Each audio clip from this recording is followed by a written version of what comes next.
Tinfoil hat. Oh, what the fuck are you guys even talking about? Global controls will have to be imposed, and a world governing body will be created to enforce them. Welcome to Tinfoil Hat. We go deep, homeboy. Aaron, open your mind.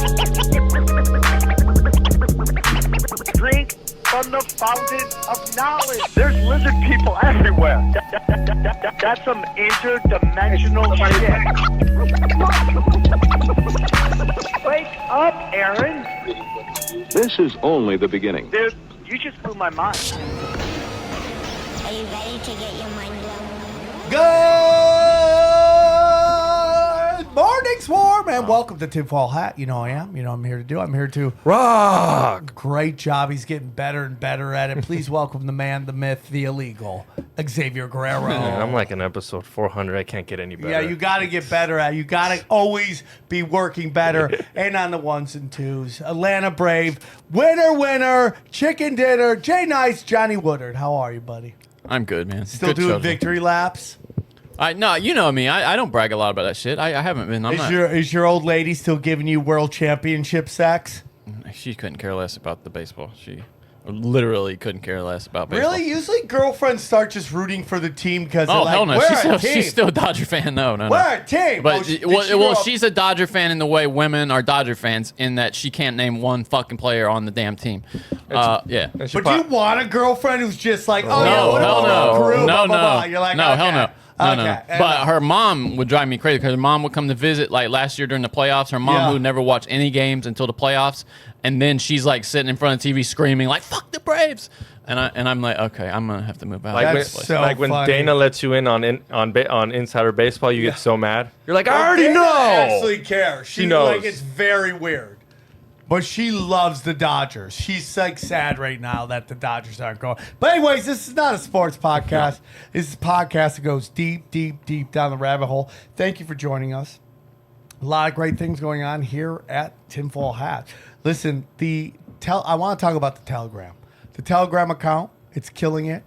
It's Tinfoil Hats, only conspiracies.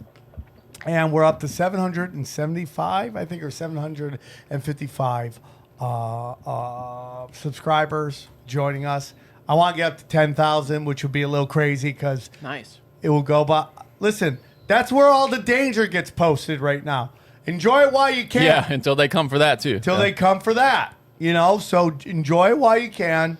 Get there. That's where all the stuff that you loved on Instagram, that's where I'm posting it. I can't do it anymore. And I would love to just nuke Instagram.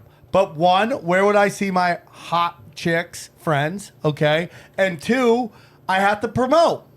I have to promote on there. It's like, if you don't promote on there, no one's going to. So I play the game. What's the game? I love Telegram's so easy. This cool thing on Twitter, post it right to Telegram. Oh, this cool thing on Instagram, post it right to Telegram. It's so easy to work. Go there. There's really two rules. Don't be an asshole and don't get super sexual. As long as you don't do those two things, because I don't just want a sausage fest on there. It's actually fun when women are in the feed. The women can be super sexual. Just guys. Yeah, Chill, guys, chill, don't chill. creep out. Girl wants to talk about her conspiracy tits, let her do it. Yeah, especially if she's wearing a tinfoil hat shirt. Let her do whatever she let her wants. do it. Preferably, she's wearing no shirt. She's wearing a tinfoil hat. But the point is that Tinfoil pasties on her. yeah, there we go. But and I wouldn't even do that, ladies. Why even bring it out? It's just a fun conversation where like-minded people go, jump on there. And if you're a retard and don't know how to get there, go to Sam's Twitter. He fixed it. Twitter or Instagram, Yeah. it's up there. Just go there, click, it takes you right to it. You can add there, and then there's every great show has a Telegram now. I love it. Enjoy it while you can. That's my opinion. Because they're going to come for it. If you don't want to go on there, just go to samtripoli.com. It's on fire right now. Are you going to get an account on Trump's social media? I'm probably not. What? I'll tell I you wouldn't have why. expected that. Well, because, look, first of all, again, I talk about Trump is Godzilla. He's a monster. But you would rather have him than that three-headed dragon, right? Of course. What's that dragon's name, Johnny? You're a nerd dork. What are we talking about? The three-headed dragon that On Godzilla Godzilla. would always fight? Oh, no, you're the Godzilla nerd. Yeah, I don't am know. a Godzilla nerd, but you're like a nerd. You're supposed to know all that stuff. Ghidra? I don't know. Is that Yeah, something like that. So that's my. I mean, like, dude, study BlackRock, and you have your whole answers right there on everybody. Okay, so I'm probably gonna jump because I feel like that is a silo, right? You're just like talking to like-minded people. That's fine on like a page like Telegram where it's for the podcast. Ghidra. What? It was Ghidra. Good guy. Give it up for Johnny. High five. Guys, I have 4 shows left. One is sold out. The other one they had to add an extra show because we were moving tickets so much. So we got Boise on Thursday, Salt Lake. Salt Lake is sold out. Now I'm getting people like, we were gonna drive in. At the rate things are going, I guarantee you 10% of the show doesn't show up. It's just how it goes now. 10% don't show up. There might be tickets. There might not, but there might be tickets. So if you want to go, go. I should have done 10 more that actual sellout, but I also don't want to get in trouble for that. But show up. There's usually going to be tickets available. If you're not there by a certain time, they're going to sell your fucking tickets, okay? Then I have San Diego. San Diego that's on the 18th, okay? Go check that out. I have a fun show there. And then on the December 11th, 10th, it's my last show of the year. Got to end it in Miami. In Florida. In Tampa. I would move to Tampa, Florida, somewhere in the middle. Right? So I can hang out. But unfortunately, the mother doesn't want to move there. So we'll figure. I'll work her maybe a little bit. I'll work her just a little bit. Florida's cool. I like Florida. Yeah. I just get worried that it's too like I'd rather be on the- freedom. on the Freedom. other Everything's coast. freedom. I just don't want to be where they get the hurricanes. Yeah, so you want to be on that other coast, I think. Tampa doesn't get hurricanes. But I would think you'd just rather be on the other side just so you can get out to the Atlantic. You know, get out. I would love to live in Houston, but it floods. Guys, a lot of great things going on. Tinfoil hat. See if the new T-shirts drop. It's not up there. There was supposed to be a new one dropped today. Okay. After the day, it will. So probably when you listen to this, it will be out. I will Yeah, be it's hitting a. them up. Hold on. It's supposed to be an anti-vaccine club. So. I love that. So let's go to tinfoilhattshirts.com for all your T-shirts. Now, some people end up going to these Chinese ones. Just go to samtripoli.com, click the banner and says tinfoilhattshirts.com. It's huge. Takes you right there. It's fucking Takes huge. you right there. Everything is on samtripoli.com. My dates, my stand-up clips are there. It's supposed to be the new Miami, and the 500th is supposed to be up there too. So go check that out. And it's the one-stop shop. I have a radio station on there. New show every. You can listen to Sam Tripoli talk 24/7, just like in your head. Okay, you can hear it all the time. It's a good one again. Saturn Death Cult. Great show. So, and then finally, guys, premium content. Rockfin's on fire. We just got Brendan Walsh on there. I'm working on some more people with comedy. It's everybody you love is there. $10, you get everybody's content. You don't have to subscribe to each one. Tinfoil Hat Premium. Punch. What else is there? Broken Zero, Simulation, early Broken Sim. edition. Conspiracy Social Club. We Don't Smoke the Same. Greatest of all time sports talk when we do it. It's all there. I'm putting out 6 episodes by myself a week. We're about to record our 40th episode of Broken Sim tonight. Oh, the Big 4-0. 40. Big 4-0. Go check it out, guys. And listen, let's say you're like, well, is Conspiracy Social Club any good? Is Zero any good? Guess what? I have a ton of free podcasts for you to listen to. All you got to do is go to Apple. You put in Zero with Sam Tripoli, Conspiracy Social Club, Broken Simulation, Punch Drunk Sports. What else is there?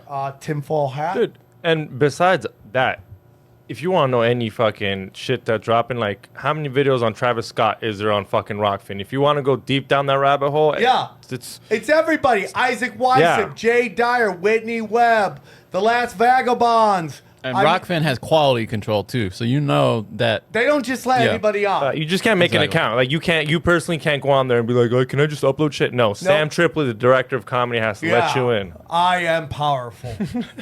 But it's only $10. No matter how many people go on there, it's only $10. No matter how many people are on Rockfin, it's only $10. I think they should charge $30. Personally, I think they should triple the charge. I mean, it did go up times Johnny. 5. It did go up times 5. Haven't charged them anymore. Yeah, I mean it's now got 5 times the subscribers than what I got there. You're welcome, America. And wherever you are in the world, Canada, New Zealand, Australia, Europe, wherever. I know there's a couple of North Koreans out there loving this shit. But listen, free shows, man. There's free audio to check out all my premium content.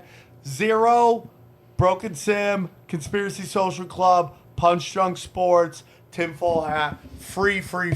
Just go to Apple Podcasts. Free. And if you like it, leave a 5-star review. Help us out, dude. Anything else, guys? Or a tip. You can tip on Rockfin. Yeah, but I would love a 5-star review. There you It go. would really help the show. Anything else, guys? Anything else you want? You also help the show by just just go through and download a bunch of episodes to your phone. That helps us too. Of course. Help us out. Trick that algorithm. Any live shows for We Don't Smoke the Nah, Same coming we're up? working on a Thanksgiving one, but it's kind of might be too close, but stay tuned. Yeah, Thanksgiving's weird. People don't like to go out and do events. You'd think like your family would drive them nuts, but they just like to chill at home. Yeah. Get ready Watch for football. Christmas. All right, guys. Thank you so much. This is an excellent episode. It's a banger with Matt Belair. Would you guys agree? Yep. Absolutely. All right. Enjoy Go the deep, show. homeboy. Aaron, open your mind. Drink from the fountain. All right, let's get into it, man. This is one of my favorite guests to talk to. He's been on this show. He's been on the Union of the Unwanted, and he's been on Zero. Zero is now available again for free, early episodes. He's in spirituality. He's a high-end Zen athlete. He uses spirituality with athletics to try to get the maximum impact out of all his athletes he works with. Please welcome my good friend Matt Belair. How are you, Matt? I'm good, man. Thanks for having me back. It's always a pleasure to chat with you. I do. I love talking to you. Definitely when you came on Zero, that's when that show really kicked in gear, and you're a big part of that. So thank you very much. For those who may not be familiar with you on your last performances on all my shows, can you tell our listeners a little bit about yourself and where they can find you? Yeah, sure. So the easiest rundown I like to give is I've always enjoyed and loved martial arts since I was a little kid, watching the Kung Fu movies of them breaking boards and doing all this kind of stuff. So, I thought I could go do that, and I'm punching wood and doing all these ridiculous things. But I was put into martial arts class, and one of the things I learned early on that it was about mind, body, spirit. So when they were shattering the stones or doing all this crazy stuff that was just cinematics, they were using their mind, and I kind of thought that was real. And so as at a young age, I was doing sports and things like that. But when I went into hockey and skateboarding and snowboarding, I started to use what I learned in martial arts, because we would talk about quieting the mind and focusing and things like that. But in my teenage years also, I was really curious about, human potential, mind power, God, the universe, enlightenment. I was like, can I have a consciousness like Jesus had or Buddha had? Does that even exist? Or can I change the way I am and reach enlightenment? And I thought that was something like I would be, happy all the time and everything was perfect and I could manifest all these different things. So I was always really curious about these ideas. And, in my teenage years, I was reading books on meditation, lucid dreaming, astral projection, self-hypnosis, all these different avenues. And that just kind of kept progressing into my early 20s when I went to Whistler snowboarding, and I began to teach this to athletes, and that kept progressing, and I kept doing martial arts and studying and doing all these different things. And, for me, I want to be around the best, right? If I want to learn, I want to immerse myself in the best environment with the best ambassadors that I can. So, if I wanted to be enlightened, I figured I'd go study with Tibetan monks. So I went to Nepal and trekked Mount Everest. I wanted to get really good at martial arts, so I trained professional MMA in Thailand, and then I went to China and trained with 34th generation Shaolin masters, and I trained with 3 different indigenous elders, among going to 25 different countries, doing the Mayan fire ceremony, starting the podcast, over 500 episodes. And so just really seeking the limits of human potential for my own development, but also how I could share that to empower other people so they can use those tools. And then how do we do this as a collective, as a community, as countries, as a world, to move towards peace? Because one of the other pieces that never made any sense to me was war and starvation. And going down that rabbit hole with all your shows, you know what's going on there with the deceit in history and how this stuff is architected. And so that's kind of been the pursuit, and it's been kind of a hell of a ride. You know what, man? Everything you say is how I feel. Right there. Everything you said. Now, obviously, I wasn't astro projecting when I was in my teenage years. I was Trying. I I was enjoying collecting porno mags that were like cartoons. That was most like, of us. Yeah, that's why. I mean, Well, like, that was on the side. That was there. It was on the. It just wasn't on the forefront.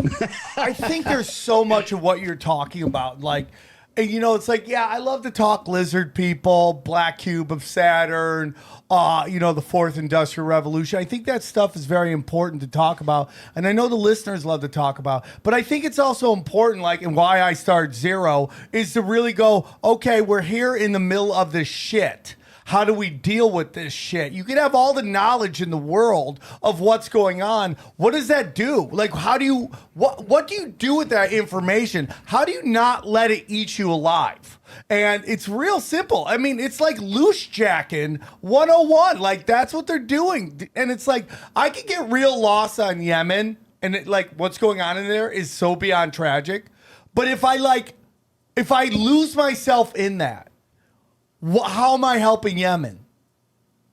The real help of Yemen is like changing everybody around me in a way that they think, like, way they start to see what's really going on. So, I have issues in my life right now with some family members of people that I care about. And they don't like things said on the podcast because they think it's divisive. But I go, what is the opposite of divisive? Conformity? Or do you think we're going to conform our way out of this? Because let's face it, a lot of people have conformed. And have they gotten anything they wanted? No, they haven't gotten any of it. So what is the people that are really making a difference are the ones who are pointing out the absurdity of what's going on.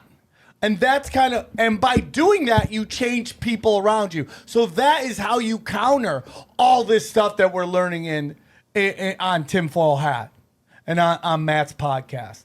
That's how you counter it. This is not a fucking war for money and power. They already have that. This is a war for your fucking soul, man.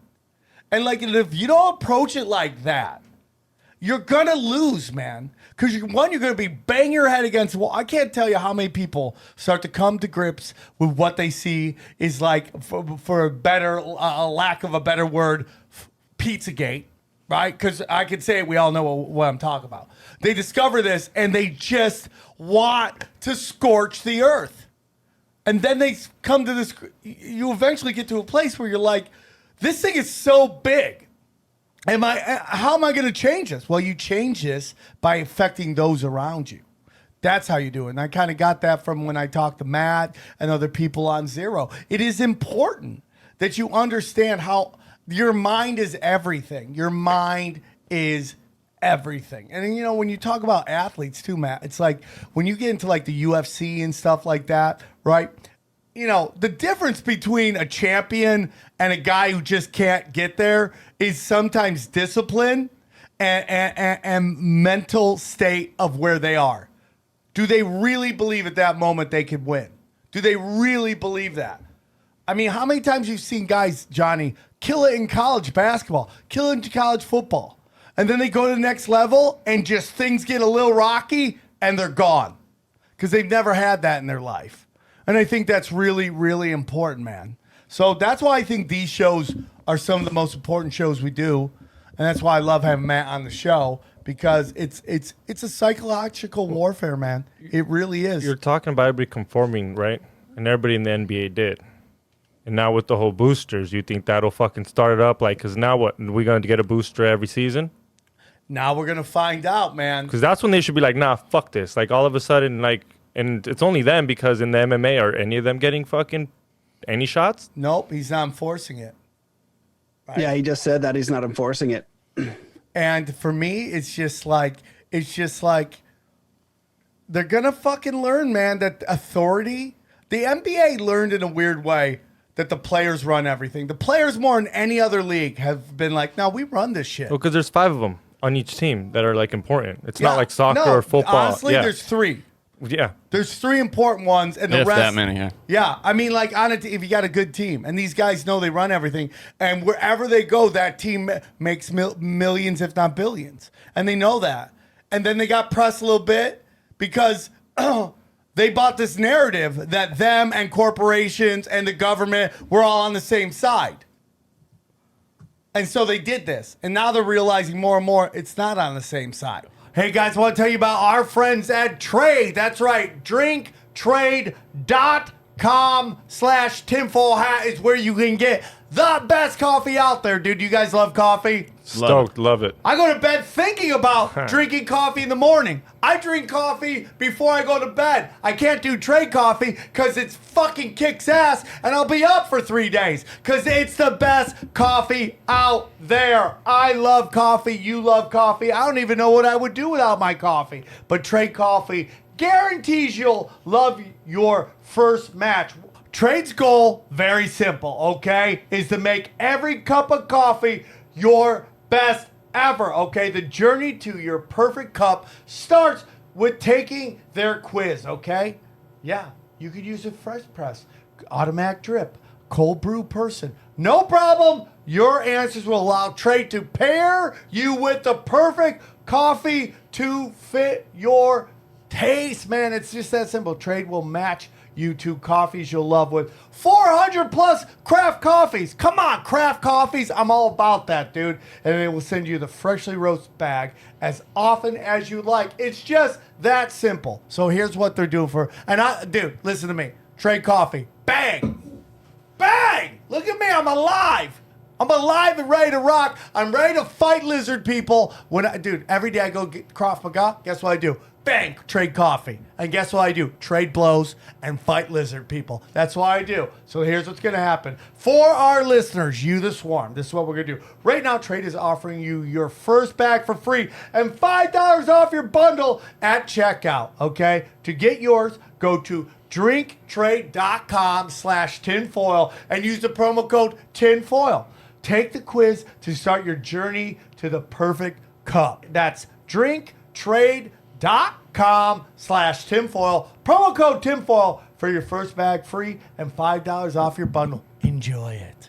So Matt, where do you want to start, man? You want to start? I know you did this the Law Summit that you hosted. You want to start there? Well, man, you brought up so many amazing points. Like, I just want to chat about that for a bit because you know, there's so many good topics. Like, I love the weird shit, you know. And I came across your podcast years ago, and I was like, man, this guy's getting down there. I love it. Like, I went to Egypt with the Resident Science Foundation and explored that and some other ancient sites, and it's really fascinating what's going on. Getting into like Tartaria and all these rabbit holes, but also it's interesting if you look at the evils in the world, which was one thing that I started looking at in my teenage years. You find that people are architecting this. So why? I remember like it pinging off in my head, holy shit, they're doing this on purpose. They're trying to kill me and other people on purpose. It didn't make any sense. Like when I was in Cambodia, that was in 1990, and they were, putting their brothers and sisters and family members on trees if you were divided and chopping their friggin' heads off. And Indonesia and all these other places, like these horrendous crimes against humanity, not even counting like starvation or human trafficking. And so, you know, people are losing their nuts about coronavirus. It's not about that. So why would people do these sort of evil things? And when you address the evil, the first step is to be aware, right? And then you got to overcome it and find the solution. So if you're aware of it, then you're not going to get entrapped in that. And I think you're totally right when you said this whole plan is to not sell your soul. And, I feel like that's their agenda. If you read their literature and you go into it, so doing the Law Summit, I interviewed about 25 different people from around the world because we're apparently losing our rights in Canada, Australia, USA, forcing us to do things. We're supposed to have a choice on whether we get to do. So how the fuck are they doing this? And it ended up being a really spiritual thing. And apparently the 1611 King James Bible is the contract on the planet. And the reason why it's the contract on the planet is because the Queen swears her coronation oath on that and puts her hand and swears to uphold the book. So people have gone into court, these experts, and they use the Bible. And one of the things that it talks about in the Bible is how Satan runs the earth and, rules this kingdom. And when you look at all this evil stuff, you're like, okay, maybe that's true, because you have this very small centralized power system of wealth and resources and influence, and they're not architecting things that work for everybody. They're not doing things that are going to benefit mankind. It's doing things that are more controlling, more evil, limiting population and things like that. And so I'm just reminded of this quote by Buckminster Fuller that says, you never change things by fighting the existing reality. To make something to change something, build a new model that makes the existing one obsolete. And so right now, I feel like this is the Great Awakening. They talk about the harvest in the Bible, and I've always been curious what that is. Asked a lot of guests about that, going into the Sumerian tablets and Anunnaki and all these weird things. You start to just try to piece it together and see which one makes more sense. But in the harvest, it talks about separating the wheat from the chaff. And one thing that's really helped me through this time to know whether I was doing the right thing, because I intend to help. I intend to do my best, although, I mess up and drink beer and, do things. And I'm just a regular human, right? I did all the kid stuff and all the, irresponsible things in my young age, but I just intended to make a positive difference. And so, when we look at all this stuff going on, this is our time to make that choice for real. And so one of the quotes that's helped me out is this one by Rudolf Steiner that says, anything that seeks to restrict or bind by definition is Luciferian. And so as we're going through these times, it looks like one intent is very restrictive and very binding. And, if you go on the side of life and creation and love and compassion and all the great attributes that are available to mankind, that's, helping your fellow brother and sister. That's, doing the right thing, having morality, ethics, encouragement, and allowing them to prosper as they want, but not infringing on them. And what's happening here is this mass infringement on everybody else. And so if you think you're doing the right thing, but you're advocating for, taking away people's rights and freedoms, you're probably being deceived. And you talked about this psychological warfare. And that was something that I studied really young. So I was looking at self-hypnosis and how to, how the subconscious mind works and how I could achieve these things, become a better athlete or manifest or do all this different stuff. Well, I realized that they were using it for negative means. So if you look at the movie They Live, or you do a hypnotic language pattern, they're incredibly powerful. And not only are they powerful for an individual, so if you look at the work of Darren Brown, all of his stuff is really fascinating. He's going down New York and he, buys a diamond ring with paper, and he goes in all these stores and hypnotizes people, takes their wallet, takes their watch right off the street. He does other experiments, with, putting a mask on everybody and then getting them to vote what this, actor, they set up this actor and they think that, he's going to get something positive or negative. And by the end of the show, they end up, gradually more and more becoming more like crazy and wanting the bad thing to happen to them rather than the good thing. So, when we look at all these different factors and what's being imposed on us, when we recognize that, then we can go full tilt into the solution. And so as long as we're locked in this material realm of like what I have to get, how do I survive here? All this egoic construct, and we're not thinking about how we can help and who we truly are, we're going to compromise our soul a little bit, but we're eventually going to compromise our soul a lot. And you've seen those videos of, Hollywood where people talk about selling their soul to Satan, and that whole weird thing that just happened with the Travis Scott and all these other satanic rituals, and looking at human trafficking. I've seen more horrendous stuff than no one should have to see that shit. And it's happening on a large scale. And I wanted to know about it because I wanted to know if there's anything I can do about it. And, honestly, I don't know if there is. I try to talk about it when I can. I am aware of certain things, but being aware of it is the first step, and then it's creating solutions. So safe spaces for families, for communities, empowering education, and just limiting any negative influence. So when it's harmful, you can cut it out. So I'll just leave it at that. No, man. I mean, that's hammers of the gods right there, bro. I'll tell you that right now. And I totally agree with you, man. And it just like, it's like, did they fuck up by making the internet? The whole notion is like they're constantly onto you, right? They're manipulating you all the time. But innovation, are we ahead of them? Are we behind them? Are they creating the new innovation to still control us? Because if they are, it's a really awful way of running this shit. Let's take Canada. What's happening in Canada? I'd love to hear from you, Matt. It just seems like they're like, this small group of people are like, we're China now.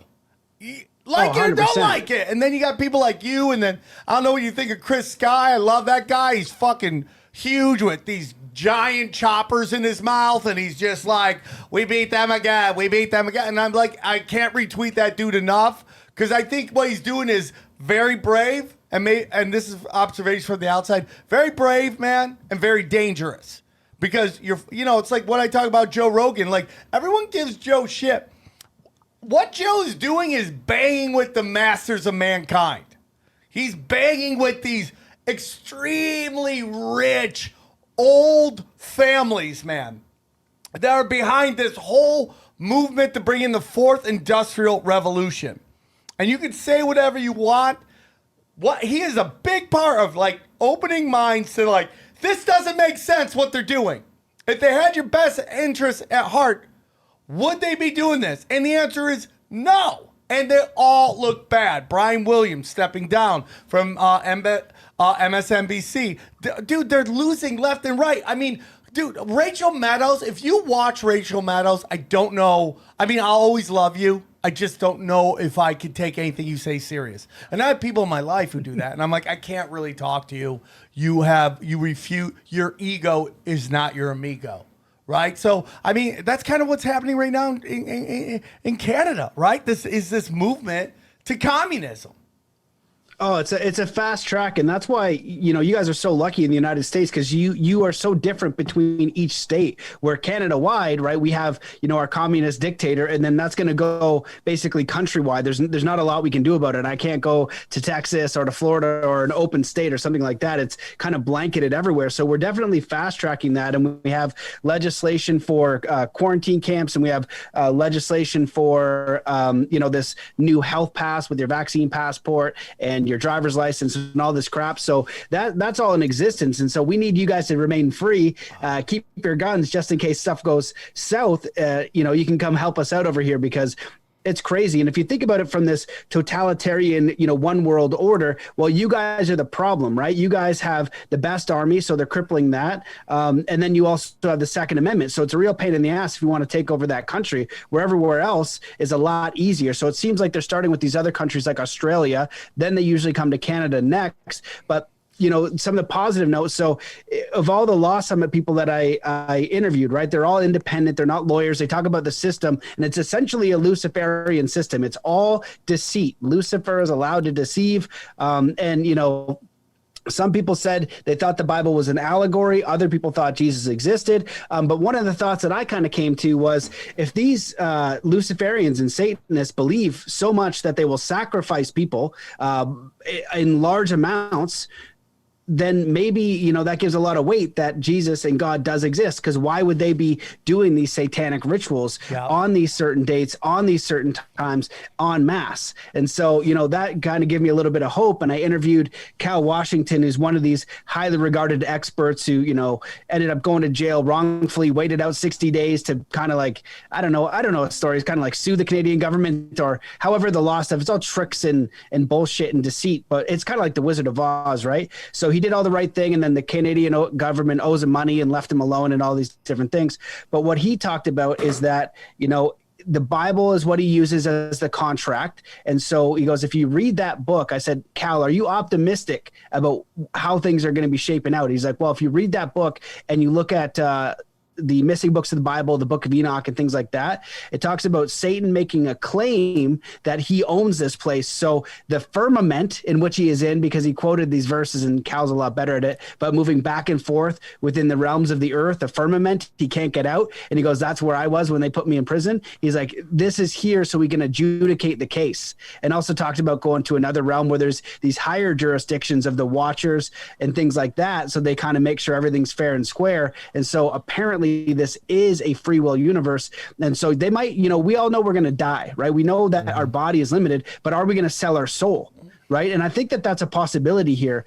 For you see people who compromise their soul little by little, but then you see them compromise it a lot.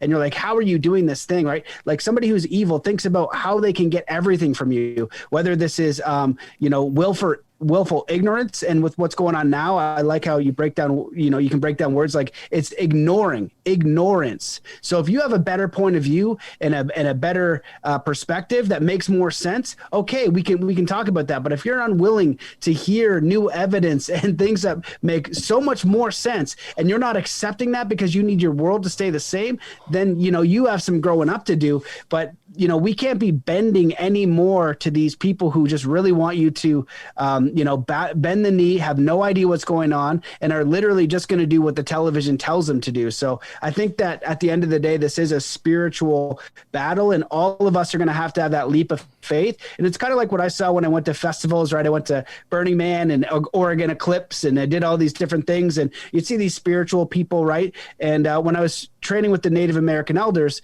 one of them said, do you know your electricians are more spiritual than most of your spiritual teachers? And I said, why is that? And he said, because they're actually doing something. They're actually helping. They're actually doing something. And so I kind of noticed that after the years, there's like a lot of spiritual bravado, but what are you doing to change? Like, what are you doing to actually make a difference? And often they're so spiritual and everything's perfect when their makeup is perfect and all the scenarios perfect. But when something kind of gets screwed up, right, they kind of throw those lessons out the window. And so what's going to happen now is that no one is going to get a free ride. We're all going to have to let go of something. I know a buddy that made it this far and then he got both shots because, he wanted to go watch a Leafs game. I know people who didn't want to bend because they want to support their family and they're willing to lose their job. That takes faith to say, okay, I can make some adjustments and I will find a solution. I will find another way because I know I'm not going to take this. And what I've kind of come to is, I think that this thing is the mark of the beast. There's so many quotes like, it talks about you can't buy or sell unless you get the mark and things like that. It changes your DNA. If you look at the literature from these people, they talk about Rudolf Steiner again, how they're going to manufacture a vaccine to drive the spirit out of all men. That's part of what the electroshock therapy was about. Back in the day, they wanted to see if they could shock people to the point where you could just input whatever they want, right? Take out the ghost in the machine, the spirit. And some of the trippier stuff, apparently these people, whether they're non-humans or whether they're humans who've completely lost their soul, they have no attachment, we apparently can get out of this firmament and go back home. And they can't. And what they've been trying to do and figure out is how to modify and take our DNA so that they can figure out a way to get out of here. And so, that was Saul Luckman, dog. And Mark Patelik. So like, oh shit. I was like, so the good news is we have the power, right? We're the ones who have it. And so that's where the look within type of stuff comes in and just figuring out who the fuck you are. Stop being worried about the material world. I kind of give people what I coach this example. I started with sports, right? Because athletes, musicians, and actors are the biggest influencers on the planet. So, if athletes begin talking about being whole and doing your best and all these positive things, right, we can influence a lot of kids real fucking quick. And that's why I like, the MMA superstars that are a bit more positive, although I do like the entertainment aspect of it, just speaking out for what's right and what's good. They can influence a lot of people. And so that's what we have an opportunity to do here is just like get out of this thing.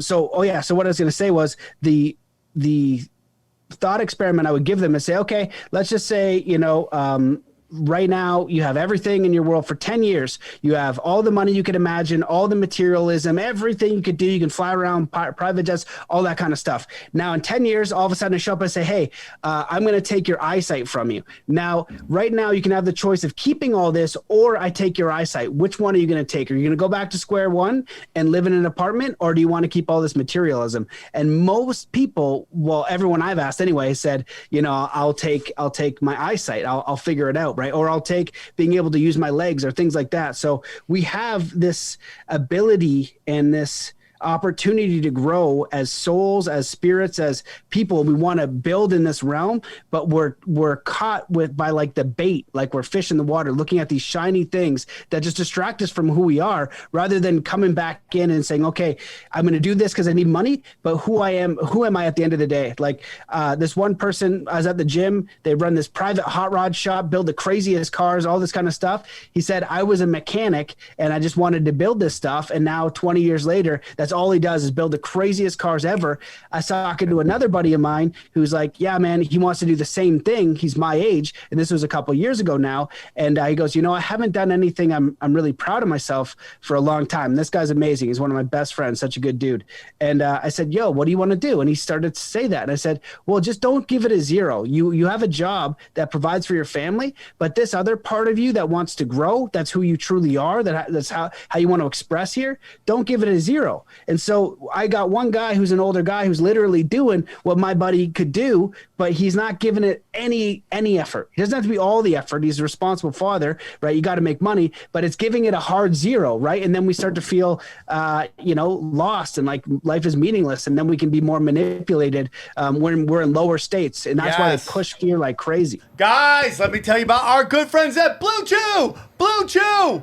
We're going to drop the hammer on you. Blue Chew. I don't like how you point at me when you're talking about dropping the hammer. Rock hard. Point the hammer on XG. Bonus for Americans. Made by Americans. For Americans. Blue Chew is for you. Okay. And the shit you do. Whatever it is. That's up to you. We won't judge you. That's in the copy, huh? That's all in the copy. Guys, Blue Chew is a unique online service that has the same active ingredients as Viagra and Cialis, man. Buy the chewable tablet, man. I love it. I love to chew it, and I love to snort it, okay? You can take it. No, you don't snort this.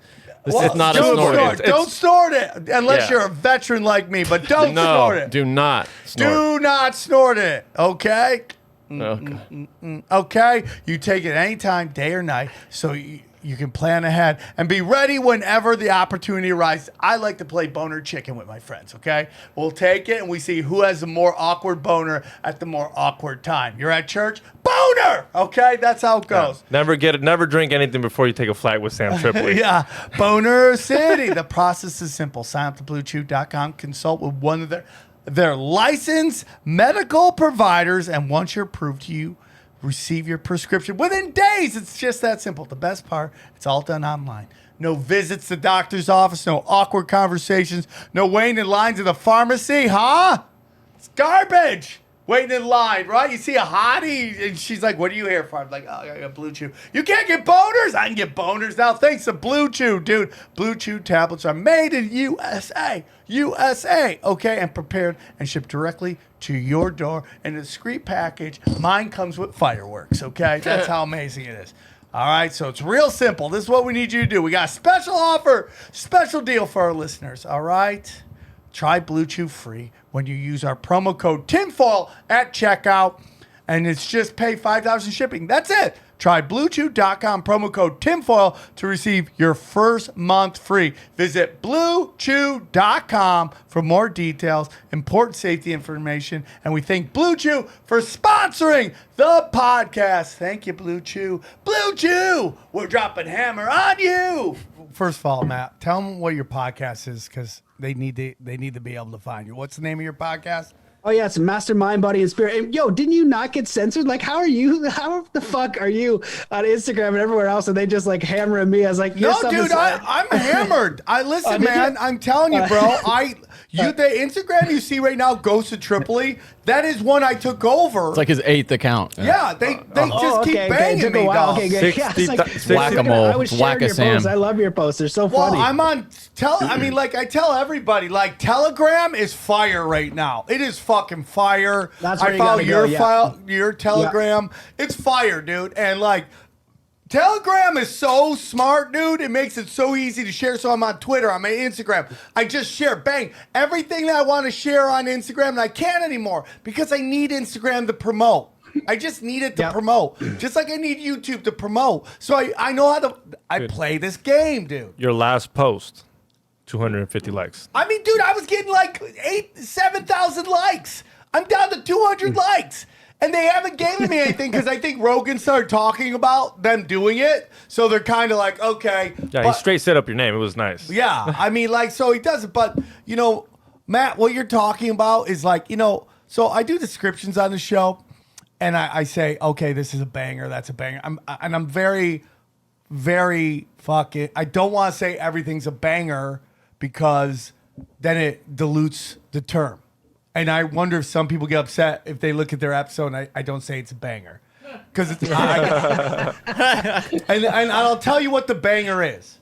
The banger is when a piece of the puzzle gets added. That's what a banger is. When there's a piece of the puzzle, and Matt just gave a piece of the puzzle. Like, where is this? What is this? This is like, you know, when you want to think of a firmament, I mean, dude, it's basically a prison for these dark arts fucking Luciferian motherfuckers, and that's what they can't get past. And I still don't know why we come here if it is a prison. And that's we'll figure out sometime, and I'm sure either today or another time I'll have a conversation. There'll be another piece, and then there'll be another banger happening. But it does make sense, man. I mean, when the four founders of NASA give you hints to a firmament, you should look at it. Like two out of the four, both Von Braun and Walt Disney show you that there's a firmament. From his tombstone to the Disney logo, there is a firmament. And when you talk about DNA splicing, it is in the Bible. It is why shape-shifting Jesus came down and started battling archons that were creating Nephilim. That's the story. DNA is sacred. I told that to somebody else in the Bible. I mentioned the Bible. The Bible. I'm like, I get that, dude, because I used to think that. I have a visceral reaction to talking about Jesus and the Bible because my wiring from before makes me dismiss all that shit because I fell for the tricks. Now, was there a dude named Jesus? I don't know the whole story. I know something was here, and he has a million different names, and there's a million different the same story told over and over again. And people like Bill Maher, who's fucking lost, use it as a sign that's not a real story. I take it as this means the story's been told many different times in many different languages in many different cultures, and they're not all going to use the same name. So I think something did happen. When it happened, I don't know. And dude, let's think about this. You want to get into Tartaria, bro? You look at Tartaria. Oh, yeah, I can't believe how long it took me to get into that one. Like Mike Winner from Alpha Vedic, shout out. That guy knows a lot of rabbit holes. The Tartaria one is so great, basically saying that there could have been a civilization here. It's in the maps, right? And then you look at these buildings, and I've been starting to analyze them, and it talks about harnessing the ether, right? And that's exactly what everybody was talking about in Egypt. I had, astrophysicists, engineers, scientists, all these different people trying to figure out how the fuck did they build these things, and no idea how they built these things to such incredible perfection. But there was kind of a consensus that they must have been used for energy. It must have been some sort of energetic device. Some speculated that it was for the individual body, and they would talk about these verses in the Kybalion, how you would go into the king's chamber as like an initiation. And I was in there, and actually there's a few other people I know have had weird shit happen to them. I told the one story on your show last time from that. So I don't know if there's any truth to that, but what we do know is they're erasing history like crazy. We're watching it happen in real time, right? So what can they do with the whole generation, right? Well, they're the kids just believe this stuff. Now kids don't even know what gender they are. So if they don't want you to believe there's a creator, and I was so turned off to the Bible too, because I grew up a Christian, and I learned how people distort the truth. It's kind of like a martial arts teacher and Mr. Miyagi. Martial arts isn't bad or good. It's the teacher, right? And so if you distort that, you either get Mr. Miyagi or whatever the bad guy was, right? Yeah. And so but when I talked to the Native Americans, they talked about the creator, and they said, these books have truth. It goes back to the one, or you could use life or creation, or the thing that keeps you alive, right? The harmonious principle. And so, it's that adversity. And that's what almost everybody in the Law Summit said too. They said, everybody has an opinion on the Bible. No one's read it. And it's a very difficult read. But now when I go through it, and I have a Bible app on my phone, I've read hundreds of spiritual books, and I have not read the Bible cover to cover, in my entire life, just bits and pieces here and there. And so when I go, okay, what about this issue? And the whole thing is a war against evil, right? How to not be afraid of an evil thing so you do something wrong. And that's how we always compromise our soul. if this is a soul battle, if this is a spiritual battle, because again, we know what do we know? Well, we know we're going to die. We know that, right? But we know also the difference between right and wrong because how we feel on inside. If I go and smash somebody's window open and punch them in the face and steal their car and stab them, I feel bad because I have a soul. That's a wrong thing to do. I understand that. If I rip someone off in business, I know I feel bad. But if I work hard to create something valuable for somebody and it benefits their life, I feel good because I'm in a cooperative environment. And it's only those who want to scare the shit out of you so they can deceive you and harm you. So if you can get into the fearlessness part of living and out of that material world and say, look, you could harm me physically, but I'm not going to compromise my integrity or soul. So go fuck yourself. When you die and whatever we see on the other side, we'll know we didn't compromise our soul. And I think that's the whole game here, is not to compromise your soul and not even an inch, right? But people do it in a lot bigger ways than that. I think they're programmed from the start to think these things are greed is good. It's just like millionaires and billionaires are chintzy. I don't believe any of that fucking Well, shit. that whole mentality, hustle all day, work all day. I'm like, that's not good for you. Yeah, it's not good That's for you not at all. good. I You mean, need- it's great to work hard for Yeah. your family, but this notion of like, dude, you gotta be cutthroat. You don't have to be cutthroat, bro. You don't have to be cutthroat because you never actually see how the story ends. You see the early part of the story where maybe they got fat stacks and all that stuff, but the story keeps going. I can't express to young people like your age and even younger how long the journey is. It's so, I mean, this is a man who's less than 1 year away from 50 years old, which like normally would fucking freak me the fuck out, but I'm so happy where I am in my life. Every day I write in my journal, man, my goals, get along with baby's mama. Get along with baby's mama. If I keep saying it, put an order in, it's going to happen. Because she just needs to know everything she wants in her life is hers if we just get along. It's such an easier existence.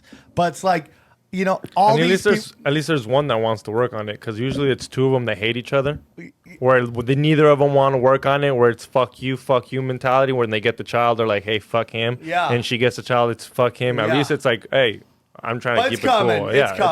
it's a matter of coming. time. I'm blessed. She's a great mom. If that's the best I get, that's still great enough because some people don't even have that. But we'll get along, dude. We'll get along. But the point of that whole thing is that, I've seen so many people get everything they wanted in their early 20s. And then in the 40s or late 30s, 40s, they are adrift at sea. And they had no clue because everything they fucking thought was important isn't. You talk to somebody 20 years old and they're like, what do you want with your life? The things they list are just garbage.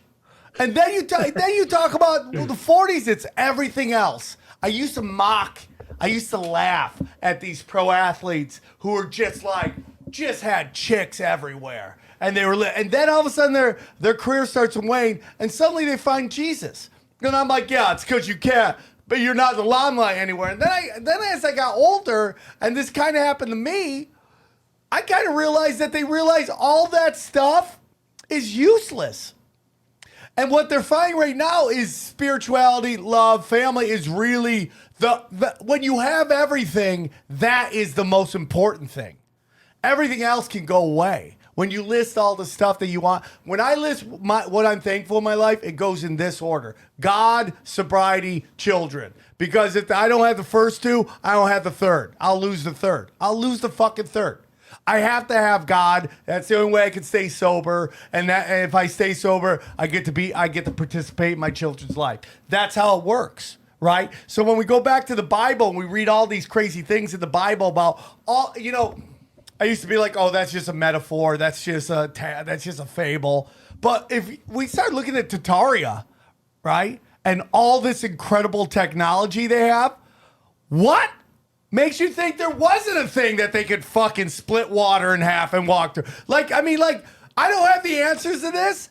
And I know we have these things in the stars, and we've had guys on that they've done great presentations about how the stars are stories in the Bible. I can totally understand that. But who knows if those stars aren't positioned like that to tell us the stories? I mean, everyone's heard this. Like, how did Noah Arks fit all those animals into that boat? I mean, they said if they were smart enough, you can put the DNA and remake them later. So it's that shit where like, how Oh, I smart never were heard they? that. Like, how smart were they? We don't know, but it could have been a story, could have not. But we all assume they all went in together, and the lion Right. didn't eat the lion. They all could have had little samples and then saved it later. I mean, it's one of those things where it's like, who the fuck knows? They built pyramids, and we're not being able well, to do same it. with the indigenous, right? They, in the Mayans, they'd have the same stories, as across the world, right? And so, how are they saying the same stories about floods and these different things from all across the world with cultures that apparently don't know each other? Some of them talk about, whether they're ETs or advanced races. But one of the things that I liked when somebody presented the flat Earth and the firmament to me was talking about extraterrestrials being extra terra. Yeah. And Admiral Byrd said that there was land masses left discovered. So maybe there is this Barbados, for lack of a better word, over there where people are like a Garden of Eden abundance, and we're in the crappy territory, when you look at all those different movies. But, one of the things you said, I think is really important. Like if you look at past life experiences and you study that, there's a few books on it, but they talk about people have these, near-death experiences. When they have these near-death experiences, a lot of them say that what they have is a life review, and every terrible thing that they did, they felt it as the person they did it to. And then not only that, but they felt like, so let's just say you're, one of the stories is a guy that was in Vietnam, and he had several near-death experiences. And so he was in war and he killed somebody. He said, I felt the pain of killing that person and then their family, all the harm that I did down the line from this like kind of karmic perspective. And so, it's common sense, right? And it's what happens is we get distracted by materialism. And with the kids, we're talking about family values, our simplicity, and not getting shiny things. And, you kind of want that. That's great. But you have to ask yourself, does it actually come from you? If you actually want it, like if you wanted a Ferrari and $1 million, you just go, why do you want the Ferrari? Well, I want a nice car. Okay. Why do you want it? Just keep going out. Why you want it, right? Do you love cars and you want to be a race car driver or something? Great. Or do you just want to feel cool and do this? And, Mike Bledsoe, had Barbell Shrugged in one of the top health podcasts in the world. And he'd do all this fitness coaching with people. And all the time people would say, I want this and that. He'd just ask them why. And at the end of the day, they just kind of wanted to get in shape. And this has been a lot of the work that I've done where, I'd always ask people, go to Burning Man. It's like after 2 seconds, it's like, how do you like your life? They call it the default world, right? And everybody, and even traveling too, most people would say, I don't really like my life. So I just go, all right, well, what is an ideal life to you? Like just asking a basic question and also putting your values down, because if you get all these things, what do you actually value, and actually contemplating and thinking about it. So you have like an aim that actually comes from who you are. So the reason why people aren't good at this, where I say, if you could do anything, what would you do? Or, what does your perfect life look like? Our conscious mind is designed to keep us safe. For us to stay safe, we need to get food. And for us to have food, we need to have those money coupons. So when I say, what would you do if you could do anything? Your brain that's designed to keep you safe, right? When you're crossing the street and all these different things, it goes, oh, well, I'm not going to make any money being an artist or doing this thing that I love. So I got to distort this answer so that I can make money and I don't kill myself into this more reasonable type of dream. But when and I do like a hypnosis process with people, or you could do it yourself from the frame of your heart. Your heart's connected to everything, the ether, the trees, God created the universe. From that point of view, I've done this with over 100 people in person, well over 100. Everybody says the exact same thing. They want good family, good friends. They want nature. They want meaningful work, a vocation, something where they provide value to their community in the world that's meaningful to them. And that is basically it. And if you work in that way and you work in reverse, you're going to have a much more meaningful life. And if you work the other way towards materialism, when you die, which could happen at any point, you might think, oh shit, I wish I did stuff that was more meaningful to who I was, but I chased this thing, this materialism, because ... So get familiar right now with what that because is, write out your values and who you truly are. Now give yourself 10 or 20 years to build that person, and let whatever comes to you be okay, be enough, be simple, right? And that's what everybody's like, oh, I would do this work, but I don't know how much I get paid. So I go, okay, design the perfect job that you'd want and pretend you'd get $500,000 a year, right? then just go do it without the money. That's the whole point. And I was coaching this one person is incredibly wealthy. And, so we had this like kind of breakthrough of what he wanted to do. I can always tell when someone's honest, they light up, they're really excited about it. It had to do with, making these skits and acting and doing all this stuff that he'd done before, putting out these positive stories that would help people. He's so lit up. Right. And I was like, yeah, that sounds amazing. Okay. Next week I chat to him and he goes, yeah, man, after our chat, it really helped. I decided, that I wanted to make $1 billion.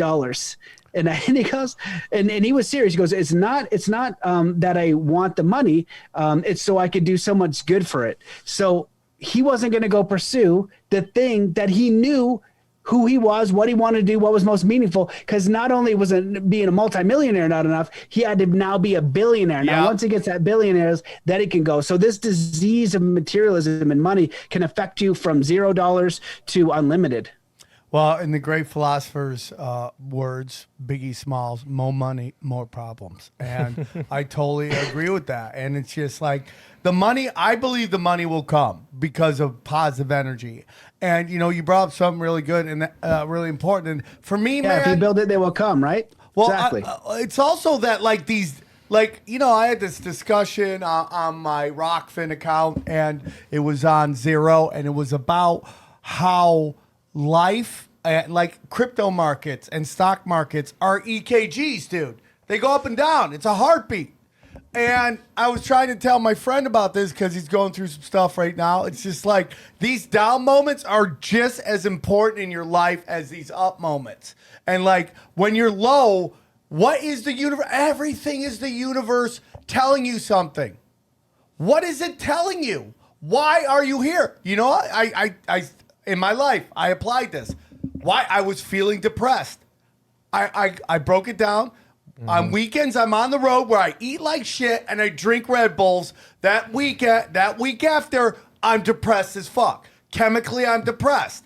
I cut that stuff out. I don't drink Red Bulls. I drink coffee more because I've been going all day. Guess what? I'm not nearly as depressed. Yeah, you're dopamine depleted or whatever. Yeah. You just gotta fucking everyone loves you. You're selling all these shirts, and then you just go home and you're like. Well, that's why I used to do drugs. Now I want to go back to the hotel and sleep because I'm old. But it's not really the down of that. It's like the chemicals of Red Bull. Something's in Red Bull, and bad eating just gets me. What I'm consuming is affecting me. So I have to do that. So apply that to anything in your life. All these things that make you, I'm depressed, I'm sad. I go to a therapist. I tell this therapist this. My therapist gives me a prescription, so I take these drugs. Now, listen, some people have chemical imbalances that they need to balance. I'm not talking about that. I'm talking about this desire to go out, drink, do drugs, and run from what is going on in your life. And people do it all the time. They run from it and it doesn't go away. It just stacks up, which makes you more and more miserable. When you're down, when you're angry, when you're sad, when you're depressed, ask yourself, why? Why am I this? Why am I feeling this way? What am I doing wrong? I hear it all the time, man. Oh, dude, not everyone can do a podcast and make money off a podcast. Dog, you're seeing the fucking 20 years of work. You're seeing just the benefits of 20 years of work. You didn't see the dick sandwiches I ate for decades, bro. Just big, dick sandwiches. That's all I ate, bro. Forever. Which caused me to do drugs and drink because I didn't want to look about where I was compared to where my friends were. And why were my friends where they were? Because they understood the game that was getting played. They understood the game. And they played it better than me. Now, in this new world we live, the game I play, that's what people want. Before, I had to dance for these people that weren't actually the audience, so they wouldn't even let me get to the audience. So it's like, you have to sit there and go, what is going on in my life? How do I change this? Okay? A lot of people are like, I'm in a relationship where I'm just miserable. That's great too. But also know, you could get another person and be right back where you are. Yep. Okay? I say this all the time with married guys. It's like, I'm like, women are going to hate this, but different holes, same problems, okay? And that's guy talk. And right how there. often Sorry, ladies.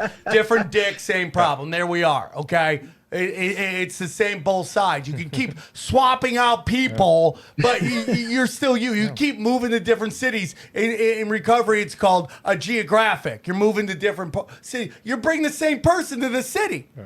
The same energy. You're going to attract the same people. The question is, what else in your life is?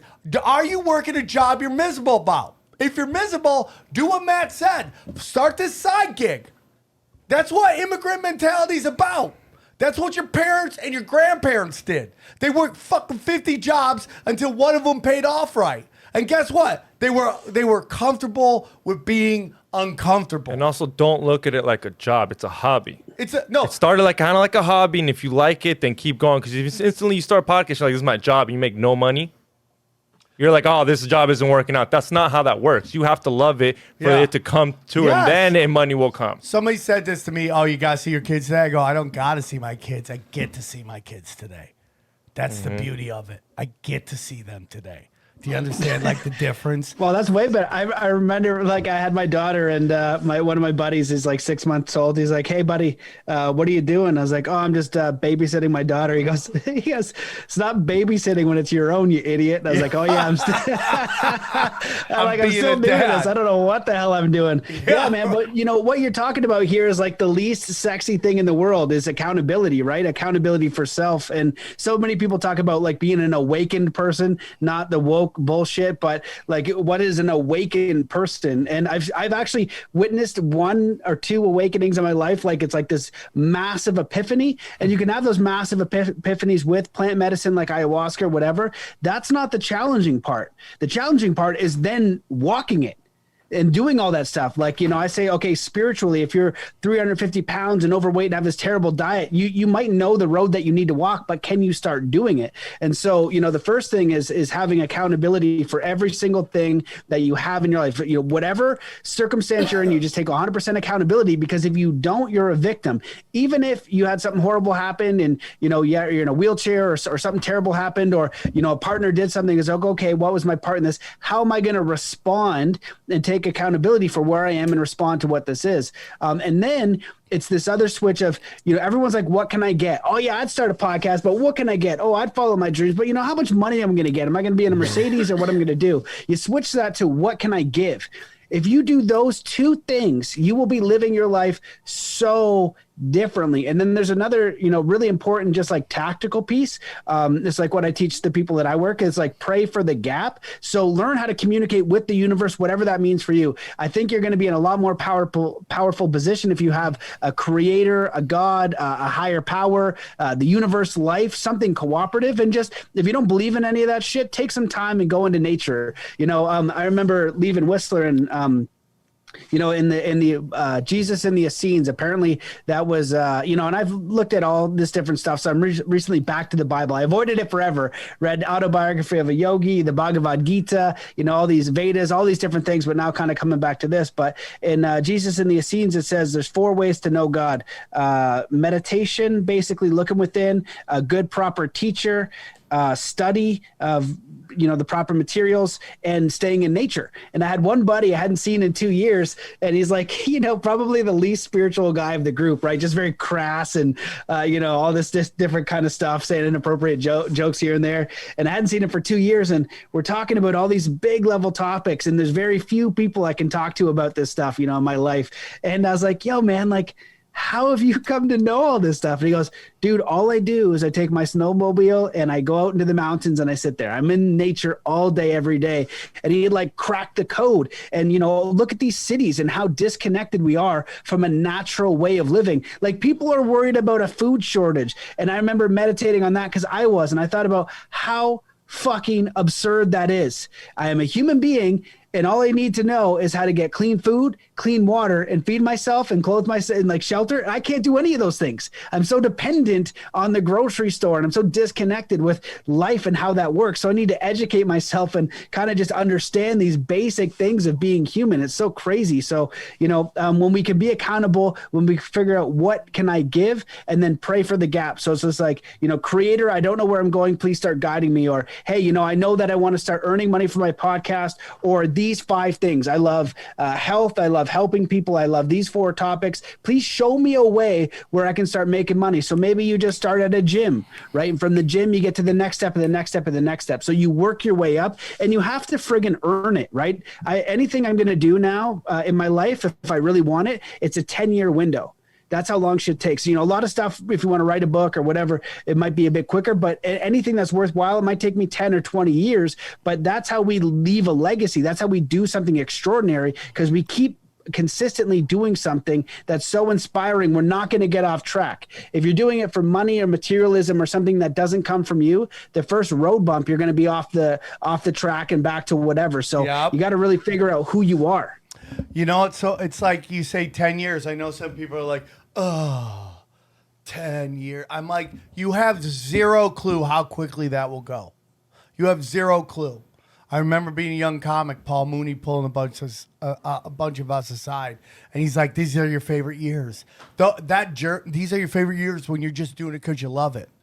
And like, you don't realize it's not the destination. Oh, I want sponsors on my podcast. It's not the sponsors on the podcast that you're going for. It's the experiences. That's everything. Can I ask you, Sam? I remember being told that same thing when I was in high school by a teacher, like, you don't realize this is a great time for you. And I remember thinking, like, oh, fuck off, you know. But do you think it's possible, and what would you maybe advise people to do in that situation to actually appreciate it while it's happening? Is that possible, or can it only be appreciated in hindsight? No, I think the key is to appreciate. But how? But what? Well, you know what? This is gonna sound super simple. I write a gratitude list every day. Okay. And like, I try to come up with different things. Sometimes it's the same list. You know, my kids, my sobriety, my connection with God, you know, my family, my brother, my babies. My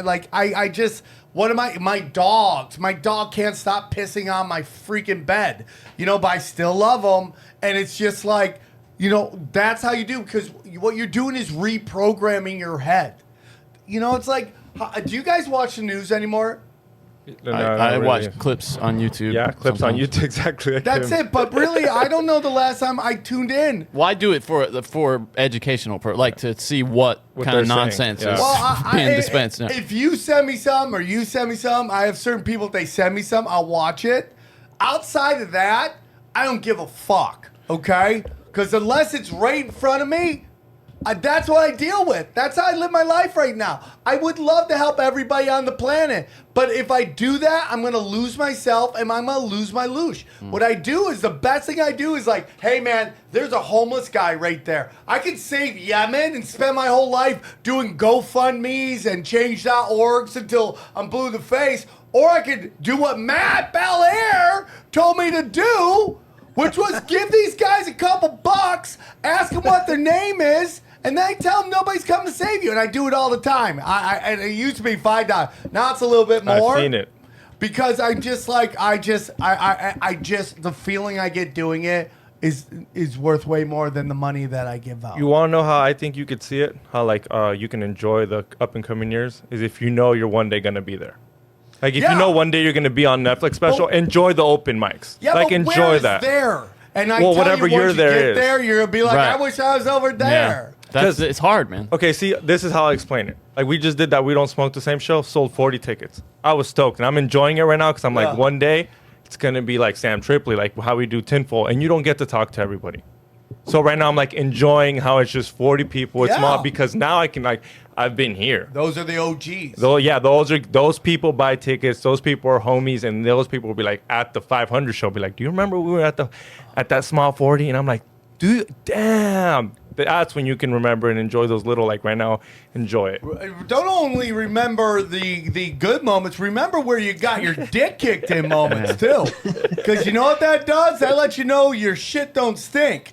And you treat everybody like gold because you see somebody new on their journey. You're like, hey, dude, I was there. I was even worse than you. And look where I am now. It's going to be a great journey. And you treat, like I say all the time, You know, nobody's a peasant, but just for the sake of the label, peasant the president. Treat them all like gold, dog. You And know? you need someone like you. I've always seen you, like people that are kind of like they haven't had a kick, and you're like, come on the Comedy Store show, and they're like, oh, you put them back in the limelight where you're like, did you just see that? You did that, and I've seen you do it like we'll be in Nebraska and be like, do you want to do 5 minutes? And those people are like, really, Sam? And then you'll shoot them some cash, and they're like, and that puts them back in the motion of like, hey, I got the ball rolling again, let's go. Because sometimes you get in these slumps, and you need someone to be like, hey, here's a little bone. Yep. And it just becomes like this little slumps are like, what are you doing? What are you doing? What are you doing, man? How can you start attacking? Yeah, that idea and that problem is so universal and so important. Like, you know, hopefully this is a helpful perspective, because sometimes perspective is something that can, you know, make things a little bit easier. They talk about like embracing the grind and loving the process. Well, the way that I've kind of deduced this, because I work with a lot of different athletes and people over a long period of time, and sometimes I work with an athlete that would constantly become second, right? And so it would always be some sort of mental block or some sort of thing in their past where they didn't feel good enough. It always came down to some sort of thing like that. But one of the things I realized, I tell people, I'm like, okay, just imagine, you know, you have a son or a daughter, and at 5 years old, you're like, oh, you'll be good enough when you get those training wheels on the bike off, right? And then they get the training wheels off the bike and they're riding down the street. I'm like, oh, you'll be good enough when you get your driver's license, right? And you're in high school, right? And so then they go through and then they're graduating high school and be like, oh, you're going to be good enough when you get your university degree, And then like, oh, you're going to be good enough when you get this first job or this first promotion or this first entrepreneurship business, right? And so there's some point in there where you go from like being a child where everything's kind of taken care of for you and the adults are doing everything, where you start making choices and finish high school and university, or you're getting a bit older and you're navigating life. You feel like you're supposed to be complete, like it's all going to be done, like you've ended the process. And what happens when you get older and wiser is you realize that process never ends, you know? And so kind of when I try to break down Zen Athlete, when I was teaching it to kids, you know, I was like, okay, well, if you're going to shoot a free throw, quiet your mind. There's a huge distinction in the quality of life and consciousness between a person who can quiet their mind and the person who can't, because that's the gap between free will choice, how you respond to what happens. And life is crazy and all kinds of shit is going to happen and make you want to respond in a certain way. But that's where your free will comes in, is how you respond. Then you visualize or intend what you want. You want the shot to go in, and we can do that in our life. We can constantly intend, like your gratitude journal and the things that you focus on. In Buddhism, they call it mental nutriments. That stuff matters because you're training your mind and your reticular activating system. And so, you know, if you see like, you know, you all of a sudden buy a Honda Civic or something, now all of a sudden you see Honda Civics, so they're everywhere, like that idea, that's the reticular activating system. So you're consciously choosing how to train your brain, like what you watch on TV, like the shit you listen to on the radio, like your habits and what you eat. All this stuff matters. And then, right, so then you miss the shot or something, so how do you respond? What's the most powerful and positive perspective I can have in that situation? But finally is, let's say you airball 2 in front of everybody, and LeBron James is going to shoot the game-winning shot, right? And you know, he misses it, right? And he loses, and you know, and his whole identity and ego smashed, right? Can you be whole, perfect, and harmonious in yourself wherever you are in the process? And we're always unfolding, whether we've just, you know, had that idea to go do comedy or start a podcast or whatever. You have to be okay with being so shit at it, because that's a part of the process. And if it's who you truly are, you're going to persevere through everything. And you know, it doesn't matter what the result is. It's not about the result. It's about you becoming who you are. And I'll just share like another quick story. You know, my you know, wife's good friend, her dad quit being a teacher when there was 2 kids in the house, and he wanted to go into comedy, started doing comedy, you know, was traveling around at nights doing these different things. He ended up being a couple voices on Paw Patrol. So he's like Mayor Humdinger and things like that. And he's just incredibly successful because that's who he was. That's what he wanted to pursue. And it's a really beautiful success story. So, you know, it's really important that we learn how to be whole and complete in the process, because everybody deals with self-worth issues that they're not good. Almost everybody I've ever met deals with that, right? I'm not good enough because of this. So we have to learn how to train our mind and just engage and be complete as we are. Understand that we're kind of unfolding. We're all children in the eyes of the universe, right? We don't know. People don't know shit. I was trying to figure out recently, like with all this stuff and the studying and the podcast and the research, I'm like, I still only know a tiny bit of a tiny bit. And so I'm like, okay, well, what do I know? And I deduced it to two things. Number one, I know what I can do. I have an idea of what I could do, and I have an idea of what happened, but who knows how accurate that is, because memory is a clusterfuck when you get into it. But ideally it's clear enough, right? So I know what I can do because I could probably repeat it. I can do a kickflip on my skateboard and shit like that. I can cook a meal. But what I really know, what I know for sure is my intent. Everybody knows their intent. And, in a lot of the spiritual teachings, it talks about using your intent. And, Yogananda, the guy who wrote Autobiography of a Yogi, has this awesome book called Scientific Affirmations, right? So people go, okay, I want $1 million. First of all, you don't want $1 million. You want to be able to travel freely. You want to be able to do all these things. So write that down, not the money. Money's inert. It doesn't matter. It gives you the freedom to do the thing. You want a house. You want a comfortable space for your family. You want, you want a good relationship you want real shit, not just what people or TV have told you that you want. Figure out who you want. So then you write those things down. And what happens is most people, if we're supposed to be electromagnetic beings, and the ether in Tartaria, right, is taking on the ether. When I trained with the Shaolin monks, they talked about that. They go into a meditative state and they connect to the ether and, smash bricks and do all kinds of crazy stuff. And so how would they do that? Well, when we say an affirmation, we go, okay, I want to travel the world and be a successful comic and sell out shows, right? People write that down and then they speak it. And then if you're an electromagnetic being, just imagine this massive universal pond, and then you drop in like maybe a 1 pound stone of like the charge. That's what you're saying. You don't have any belief. You're just like saying it. There's no energy. There's no electromagnetism. Now you imagine when you hear these stories of mothers, which there's multiple reports of being trapped and their kids are on fire and the car is all turned over and the mother runs over to the car.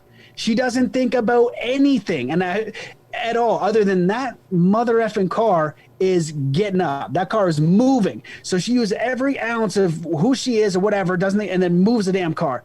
Every ounce of her will. And so if we apply that type of willpower to who we truly are, and it doesn't work if you're going for superficial shit, although it might work actually, because it is a universal principle, but it's, you're going to get it and it's not going to matter because figure out the stuff that you truly want, apply that principle to it and think about how it's going to help other people. You're really kicking a whole bunch of ass, and you're creating your life on purpose, right? Most people create their life by default.